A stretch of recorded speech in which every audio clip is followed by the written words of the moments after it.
I grew up detached and silent, not in a dramatic movie trailer way. Nobody was playing sad piano in the background while I stared out a rainy window.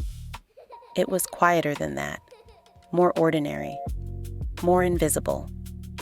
I learned early how to watch a room before I entered it.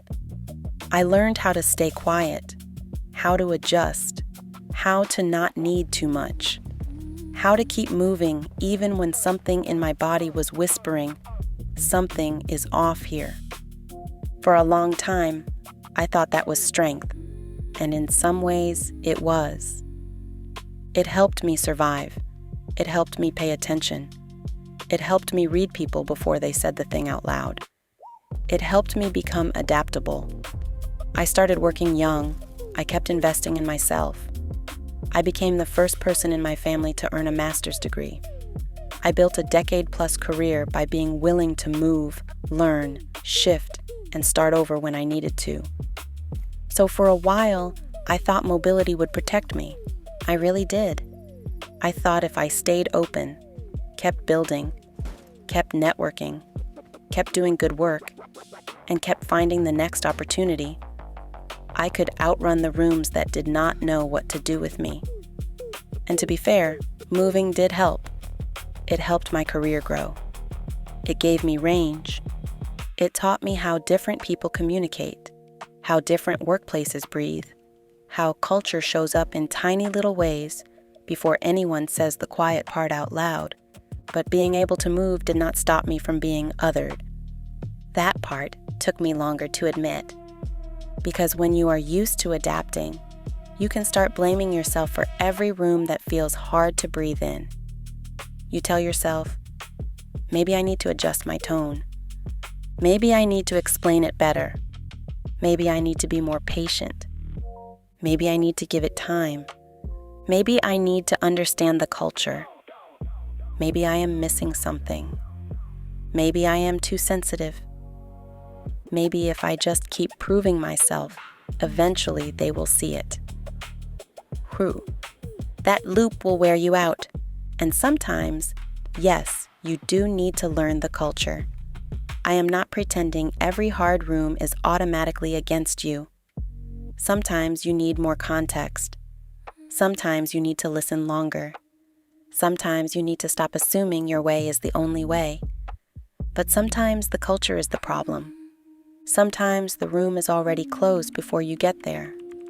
Sometimes people are not curious about what you bring because they are too busy protecting what already feels familiar.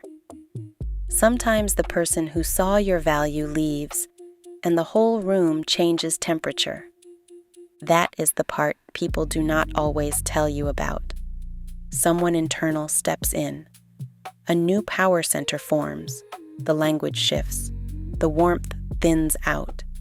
People start acting like they always had questions, even though yesterday they were praising the same work. The thing that made you useful suddenly makes you different. The thing that made you strong suddenly makes you hard to read. The thing they benefited from quietly becomes the thing they use to explain why you do not quite fit, and you sit there trying to be fair. Because that is what I did. I tried to be fair. I tried to understand. I tried to make room for people's intentions. I tried not to jump to conclusions. I tried to stay professional. I tried to not make everything personal. And look, some of that was maturity. Some of that was also me shrinking and calling it maturity. That pattern followed me more than once. I could interview well. I could build trust. I could do the work. I could adapt. I could network. I could make connections and keep myself visible enough to not disappear completely. But I had to learn that doing good work is not the whole game.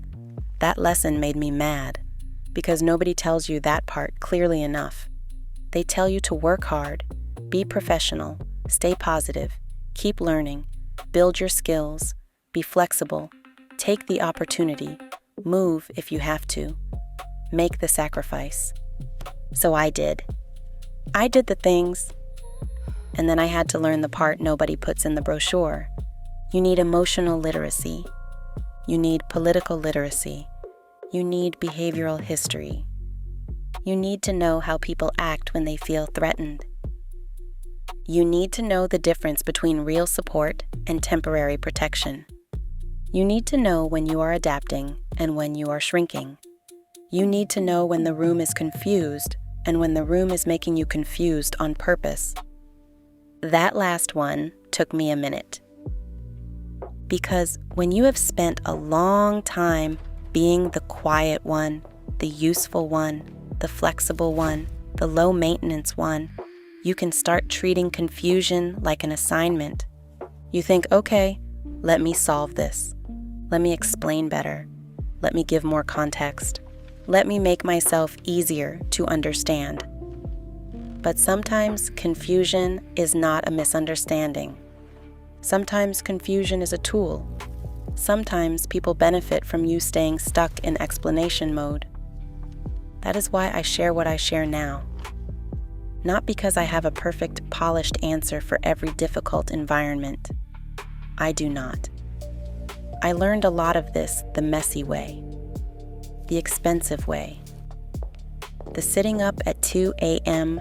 replaying the meeting way, the why did I feel that shift before I could name it way, the wait, did that really happen way. I share tools, reflections, stories, and practical information because I know what it feels like to be capable and still misread, to be hardworking and still othered, to be mobile and still run into the same pattern in a new room with different furniture. I know what it feels like to keep trying to become easier to understand for people who were never really trying to understand you. And that is also why this channel is faceless by design. Not because the work is not personal. It is personal, deeply personal. But I do not want the focus to become one face, one workplace, one version of harm, or one personal case file. I do not want people watching and thinking they have to decide whether they believe me before they can use the tools. That is not the point. The point is recognition. A faceless format lets the tools stay in front. It lets the stories breathe without turning everything into a spectacle. It gives people room to see themselves, their own patterns, their own workplaces, their own difficult rooms, without feeling like they are being asked to pick sides in someone else's life. Because this was never just about me. It is about the people who need language before they blame themselves. The people who can feel the shift but cannot name it yet. The people who are tired of over-explaining. The people who are trying to stay grounded in rooms that keep moving the floor. The people who were taught to be quiet, useful, grateful, and low maintenance, even when something inside them was saying, no, this is not right. I built my life by learning how to move. Now I share what I learned so other people can move with more clarity, more language, and a little less shame.